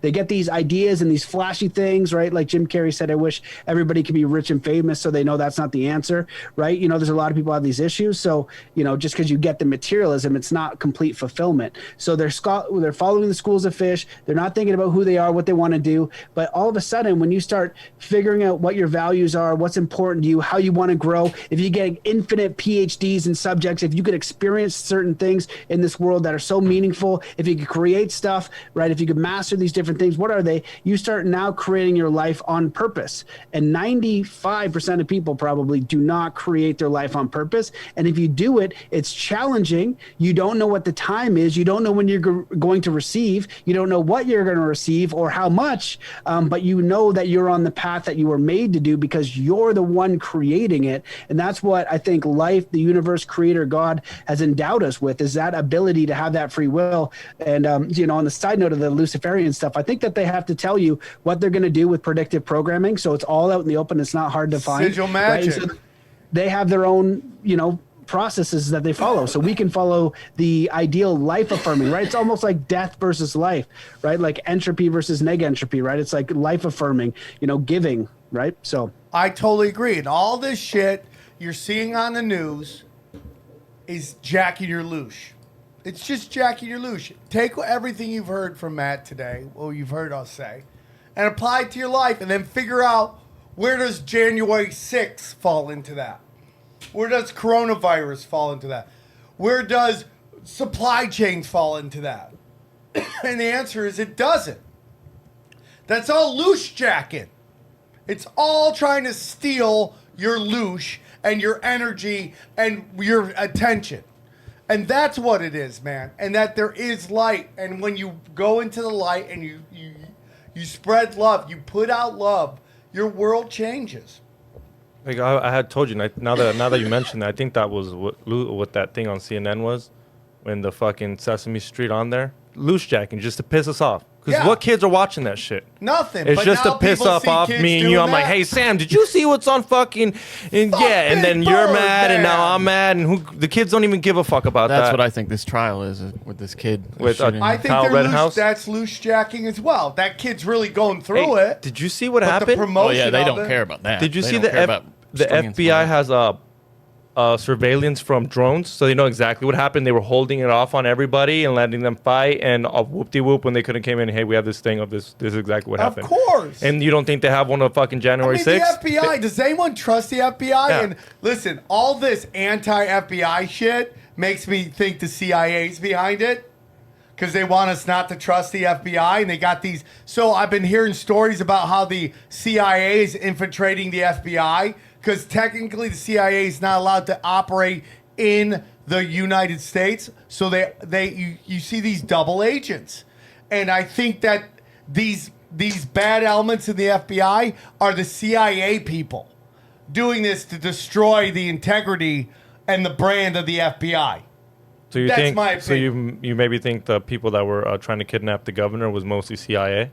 I think they're FBI, but if you're asking if you go even deeper Yeah. under the layer, Okay. that it's CIA, because the CIA to me is the black nobility police force. That's my opinion. But what I'm trying to say, if they had drones at this in Minnesota, wherever the Kyle thing was, a random ass street, you don't think they had one in January 6th where they could see the cops letting people in, and it would They show already you? showed you videos of it. That's why that narrative is dead. Everyone goes, that's not what happened here at all. I mean, Jimmy Dore, who is a very far left guy, is even like, this isn't even fucking real. My dream is to get Whitney Webb on Jimmy Dore's show and just have her just blow up his skull. Because Jimmy's teetering. We're going to get him to our side. And people, they're just people who don't want to. They're so turned off by the term conspiracy theorist that it doesn't allow them to fully lean into it. Right? And it's just like Abby Martin, who is a fucking murderer, right? She's at these climate change. Did you see her ask that question to Pelosi? It was great. That was so Everybody ignored it, right? Yeah, and they yeah. just danced around. And Nancy Pelosi goes, unfortunately, they need to do some cleaning in this room so that the meeting's over with. She nailed her, right? I mean, she got her. But when I go, Abby, let's go even deeper. The military is polluter. The media lies. The government lies. Maybe they're lying to you about this. And Abby's doing the Lord's work, man. She's killing it. This is all love. I mean, she's one of my favorite people on the planet. She's badass. She's a badass. We love her. But man, you're at this global warming or climate change summits and you're like, study the Club of Rome, man. You start realizing what's going on. Well, Sam, I think that's one of the benefits of comedy, right? Because comedians don't have to take themselves so seriously, right? Your identity is malleable in a way from that thing. You can entertain these ideas, right? And so people have this identity of who they are and they have to know something and it has to be that way. And it's their mental construct of the world. And what's happened right now for so many people, it's that they've bought into this. And I think it was Yuri Bezmenov that said, once demoralization happens, it doesn't matter what evidence you show them. Yeah. They're not going to be able to change their mind. So that's some group of people, but other ones, they still have this, they're still holding on to some of the ideas of what's going on. And it's just the willingness to let them go. And one of the things I learned a long time ago is this amazing process called Formula for Truth. And it basically says there's an X and Y axis, right? And so let's go flat earth and round earth, right? So you got flat earth up here and round earth at the bottom. And what most people will do is like, oh, you're an idiot flat earther, blah, blah, blah. I was like, okay, well, what happens is you're not open to that new information. So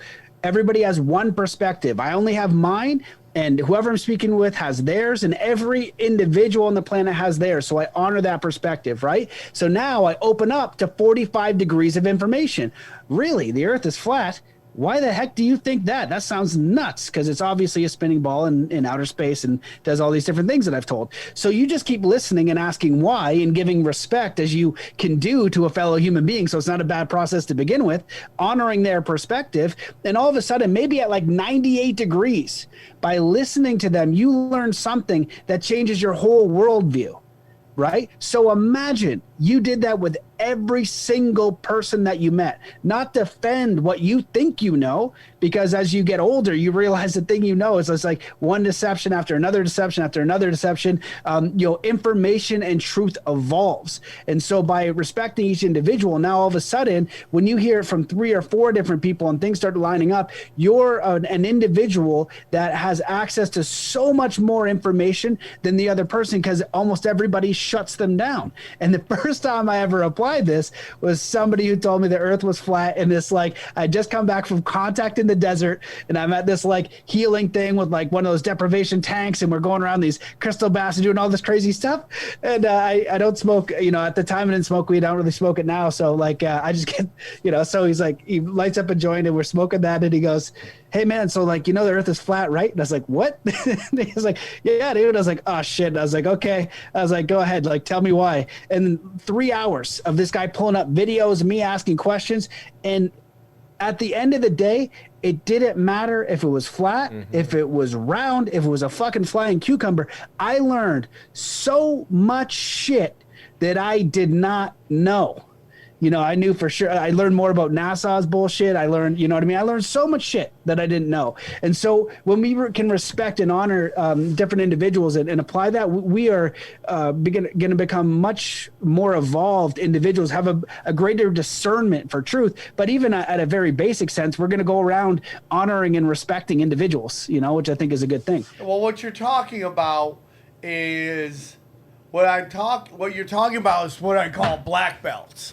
Black belts can have conversations without their heads exploding, and you want to tell me the earth's flat? I'm going to listen to it. They have more information than the round earth people are just like, oh, why would they be lying to us about all this? Well, because they lie about everything. And it's all about us not knowing how special we are. I'm open-minded to that we live in a giant egg. I'm open-minded to that as well. I mean, I don't know. I just know I don't trust the people telling me that the earth is round. They lied about everything else. And I know Joe Rogan brings up this Japanese satellite that goes up and takes a picture of the earth every blah, blah, blah, and that is proof. I go, dude, all this space stuff they're all the same people. They just have different names. There's a giant, dude, the Jesuits got ran out of fucking Japan. It doesn't mean they didn't go back. It's just like you take a look at how these things operate. Is it flat? I don't know. Is it round? I don't know. Is there anything that could happen to convince you either way? Yeah, you somehow guarantee I'll get to space and I'll come home and you won't off me in space and I can go see it myself. So not really. Yeah, Not so really. you would trust to get on a spaceship? No, that's someone my did? point. So it's not happening. Yeah, it's not happening. Well, and see, and that's kind of what I was talking about before is like, what do you actually know, right? I can't confirm it either way. I don't know. I'm okay with that. Someone is going to give me a presentation about why they think that, right? Just like global or anything else, they're going to give me a presentation and I can just evaluate that. That's it. I can't confirm it. The only stuff I can confirm is what I experience directly and understand directly, right? So there's very few things that we actually know for sure, especially when it comes down to history. Like even when we went to Egypt, it's all speculative.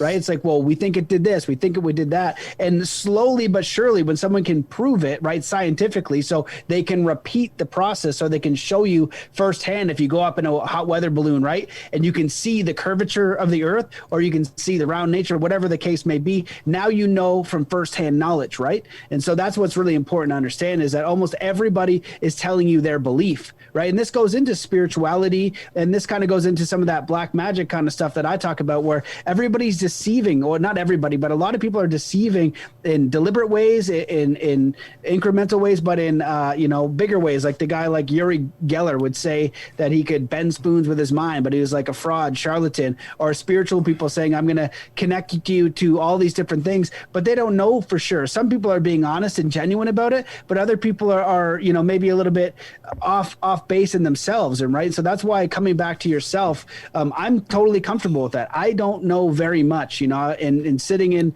meditation and reflecting and journaling. I'm like, okay, I don't know that much, but what do I know and what can I do? If the earth is a friggin' cube, is that going to help my neighbor? Is that going to make me a better person? Right? It might remove a bit of a deception, which is good, but I want to put most of my energy on how can I do something meaningful and supportive for other people and continue to know who I am and develop, myself into who I want to become. Because the longer I get distracted with stuff that doesn't serve me, the more off base I'm going to be.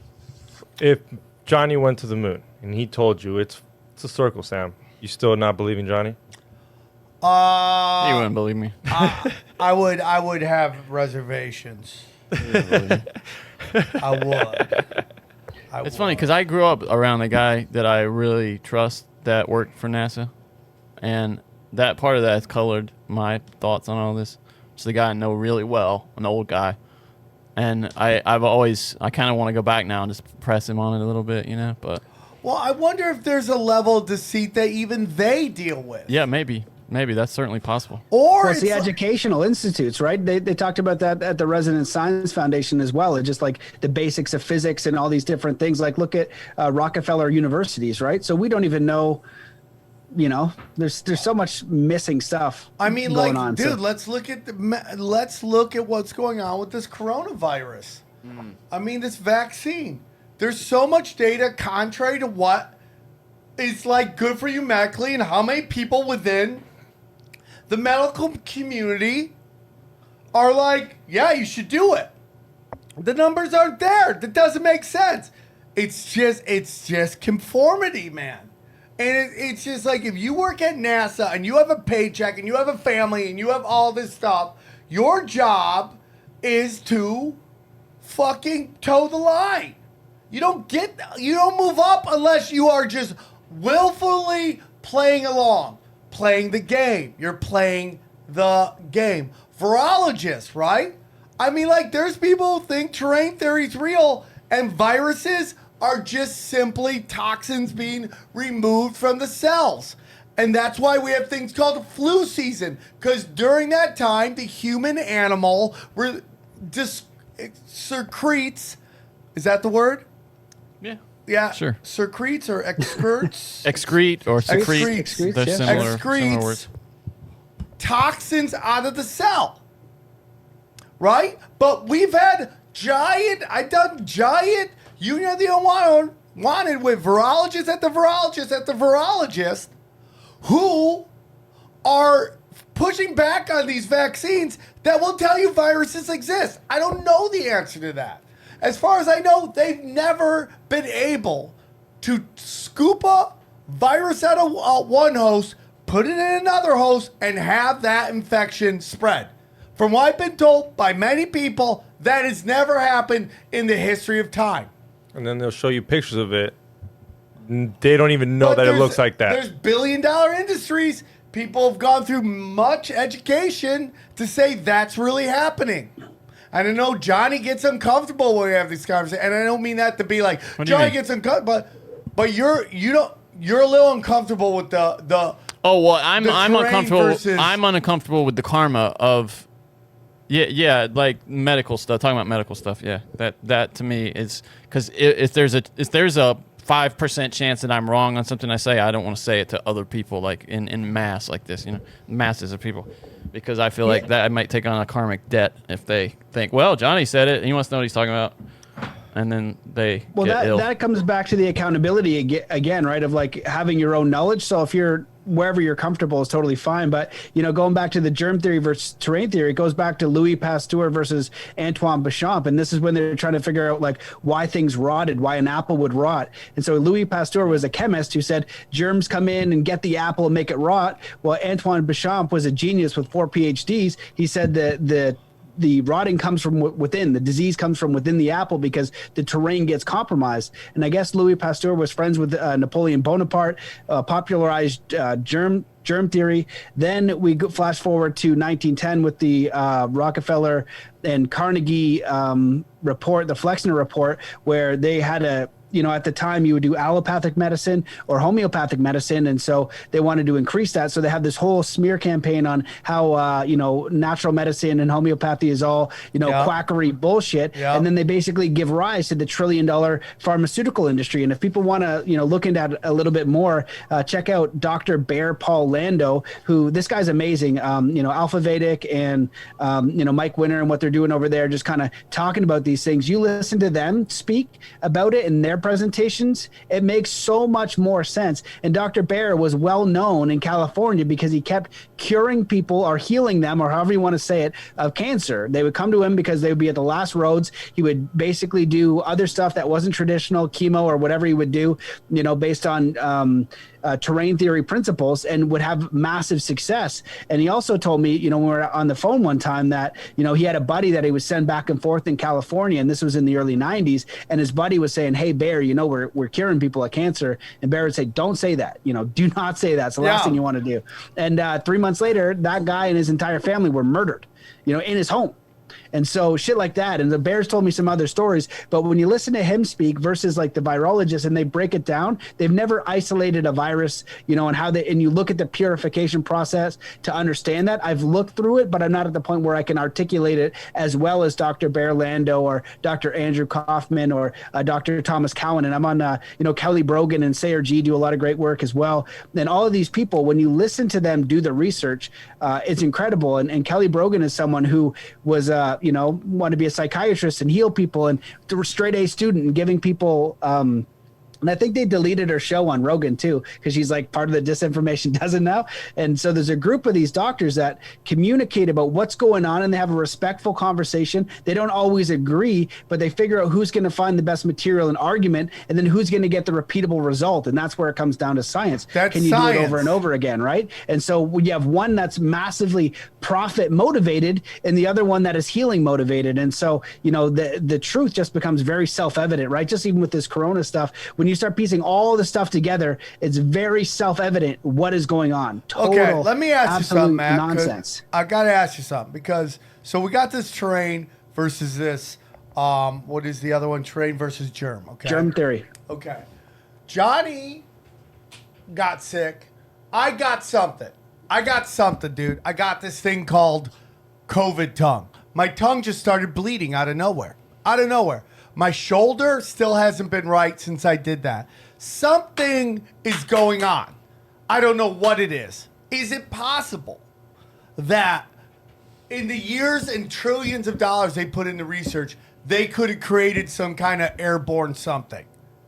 Because when people go, "Oh, coronavirus doesn't exist," I'm not, because I agree with you on the germ versus terrain. I totally believe in terrain theory.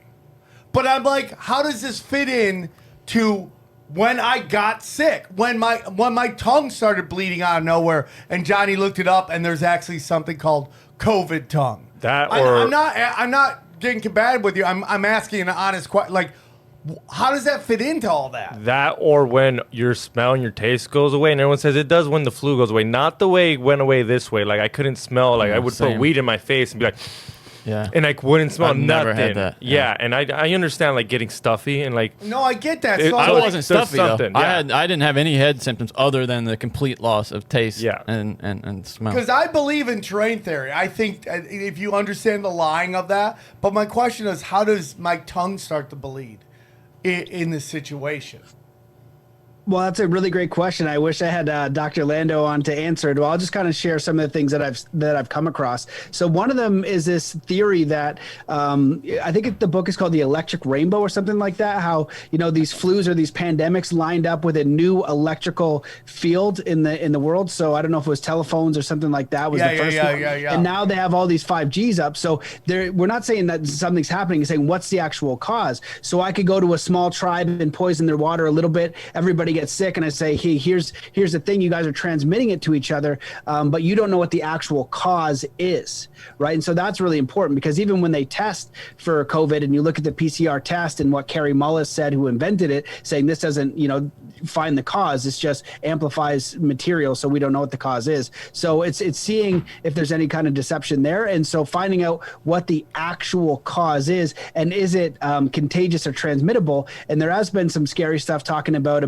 these vax, and they talk about gain of function research. Could they manufacture something that actually is indeed contagious, or where is this actually coming from? Is it from COVID and from an individual? Is it from a 5G tower? Is it from something else?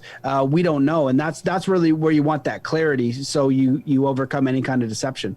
But I would give that one to Dr. Bear and ask him. And people in the doctors groups I'm in kind of debate this kind of thing right now, and there's a lot of evidence on these 5G towers on what they could do. And to give you one example of that, you look at cymatics. If no one's ever seen cymatics, it's very fascinating. It's a visual representation of sound and vibration. We are electromagnetic beings. Yes. So there are many studies, credible studies, that show that these 5G towers can and potentially are weapons. So everything is shut down in the world, but all of a sudden now my whole town is littered with them. Every block is a 5G tower. And so we know through different vibrations, through the sounds, that it'll create a different effect.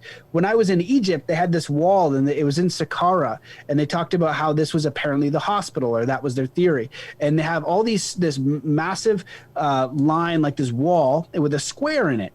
And so it's in, so you could stick your head in the square, and the guide would say, go ahead, stick your head in the square. You're going to feel a vibration. You don't have to meditate or be spiritual or anything. Everybody's going to feel it. So I go up there, stick my head in this square, and it's vibrating this feeling. So it just shows you that the technology is available through these towers to be either for benefit or for harm, because if they tune them to something harmonic, that could activate our pineal gland or do something electromagnetically to the body. You're talking about earlier about the chemicals of caffeine, of dopamine, and there's that idea of like the Christ itself is going up to 33 vertebrae, so your pineal gland turns on, and that's where your higher senses are. And that kind of links to what Carlos Barrios told me, who was a Mayan elder. He said, we believe there are 20 senses, and they kind of turn on over time, and you learn how to activate them. And so that's kind of like my long story short, is like, I don't know, sure as heck could be, but the official narrative, something's going on. Like, I'd be more likely like they're poisoning us somehow, right? And then convincing us it's this, and then selling us the remedy, because these people are criminals. We've caught them in lies thousands of times. There's just too much evidence to say I'm just going to trust them blindly. I totally agree. Matt, you came, you saw, you dropped the hammer of the gods. Wonderful episode. Just a murder episode, dude. Thank you so much. One more time, please tell them how to find you, where they can find you, all your Telegram that I love, your podcast, and your social media. Well, I appreciate coming on the show, man. Always a pleasure to chat with you. If anybody wants to check out my work, go to mattbelair.com. Getting censored like crazy. So Telegram, t.me/Matt Belair. Finding the email list is great. If you're interested in some of the stuff I was talking about, like the quantum heart hypnosis stuff is like really powerful for knowing your life purpose and getting clear. There's a couple products for sale, but if you want it, stuff is cheap, but I'll give it to you for free just so you can experience that. So anything that I've built or that's out there that can help you, just send me an email. I'm happy to gift that to you, because it's really effective stuff for getting people clear. Because I think that the more people that understand who they are and what they want to build and contribute and improve upon, the better we're all going to be, because people are going to be happy, more fulfilled, more accountable for who they are. And then we're going to, benefit with our community. Somebody's going to be a master bread maker. Somebody's going to be a master electrician. Somebody's going to be the comic, so we're all going to have these different skills that we appreciate and evaluate in each other. So we want to, engage in that pursuit of mastery for ourselves. So I feel like that's one really powerful thing we can all do to, it's the only thing we can do is improve ourselves to improve the situation. And then that becomes infectious and contagious for the people we're around to build solutions. And that's what we're in right now, is to be the example. And I think when you do that, we're going to naturally gravitate towards other people doing the same thing, and we're going to be totally fine. So let go of the fear, do your best, and I don't know. No, dog. Crazy. I mean, fucking that's crazy it. times. Canada sucks ass right now, man. It's just like it's trying to remain positive. It's so fun because I have like hot Canadian chicks constantly like, get me out of Canada. I'm like, I can start a green card business, dude. Everyone's worried about the man. Mexicans. Smuggle us down. I'm about to say, get me first, fool. Yeah. So, you know, I think it's great. I think these are the important shows. We can talk about everything under the sun about what they're up to. What do you do with the information? What do you do with the information? I've had people go, oh, woo, woo, woo. It's not woo, woo, man. It's like, how do we deal with it? How do you deal with the situation? Because they are in full court press of Luciferian bullshit. And we got to push back. And these people sold their soul. And guess what? They want you to stay here too. They want you stuck in here. And you got to get up fucking ascend, bro. And that's how it goes, everybody. I love you all very much. I hope to see you in Boise. We got a second show. Salt Lake sold out. There's only like 30 tickets left for San Diego. Grab your tickets, man. I'm dropping hammers of the gods on it. 4 more shows left in 2021. I got Tampa's coming on December 11th or 10th. That's the last one. Come grab your tickets now because when they're gone, they're gone. I love you guys very much. We'll talk to you soon. And be safe out there, okay? We go deep, homeboy. Aaron, open your mind. Drink from the fountain of knowledge. There's lizard people everywhere. That's some interdimensional shit. Wake up, Aaron. This is only the beginning. Dude, you just blew my mind. Tinfoil hat.